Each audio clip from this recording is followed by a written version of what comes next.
Morning. Hello. This is our last morning. We're just about to leave for Haarlem station and then on to Amsterdam as well. But this is where we've been staying actually. You can see this church here, this church tower. We didn't realise we were in this square. I'll just do a quick panorama actually. We were staying just over here, weren't we? One of these little houses over here in this nice little square. There are cars around, but you wouldn't know it particularly. But the one thing you would know is that the fact that this bell chimes every half an hour.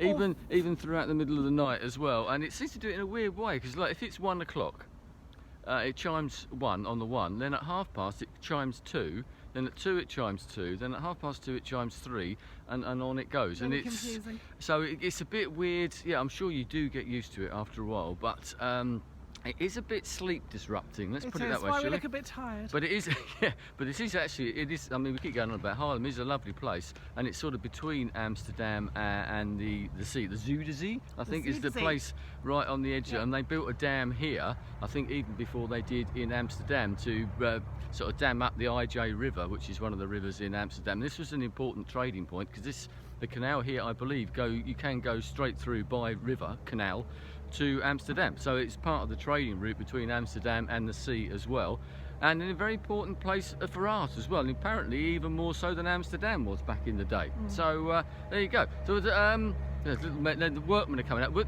what's the time? It's about 20 to 9 in the morning, and you can see it's quite dark because they do what it's like in Spain and other European places that are on the same sort of longitude as Britain is that their clocks are an hour forward, so the sun doesn't rise till about 8 o'clock in the morning. Okay, it gets dark later as well, and that's the same in Spain. So you're sort of 8 o'clock in the morning, it's still dark, and we're still waiting for the sun to come up a little bit. Hence the fact that it's still pretty nippy, isn't it? It's very nippy this morning. Anyway, you wanted to say something, I believe, didn't you, about being here and all that sort of thing? I did. I just wanted to say something about travelling. We've noticed that people keep saying to us, "Oh, you're away again. Oh, you're off doing things again." Yes, that does happen. It does.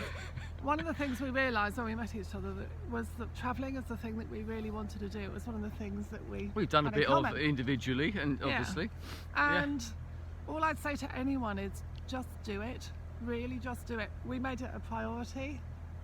Yeah. And it's the thing that we do. We don't buy stuff, we buy. Yes, I know it's not always easy for people to do it because of money, because of jobs that they can't get the time off, or the time off when it's convenient. I mean, for example, one of the reasons that we came here, apart from the fact that we both wanted to come here, was that it only cost £30 return on the Eurostar. So we lapped that chance up. There's a chance that we might go to Paris for some sort of similar sort of fee. So we're lucky that we can do that. But with it, as Julie says, it's a case of just taking the chance and going with it, and maybe foregoing other things. But as I said, that's a bit of a generalisation. We understand, yeah, for all you commenters out there, that it's not necessarily as easy as it is. But if you do get the chance and you have got the means and the ability to do it, get out there and do it, because I must admit, addictive, yeah, it is. Really And I mean, this is our 3rd European country in 3 months. Yes, that is lucky.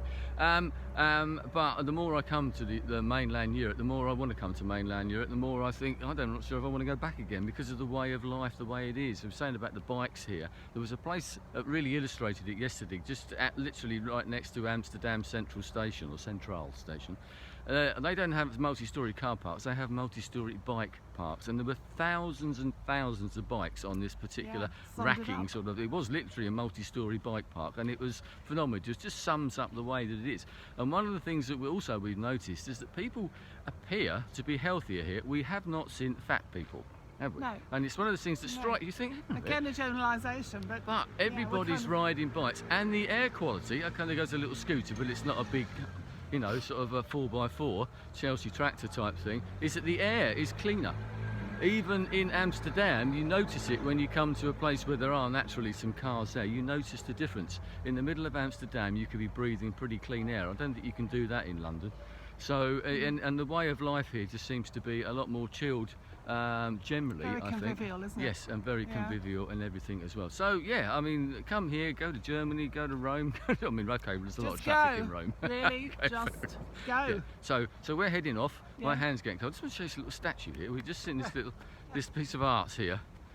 See if you can work out what it is. It actually says it's called landscape, and we think that's the sea at the bottom. and trees or something like that. So so we're going to head off to the station.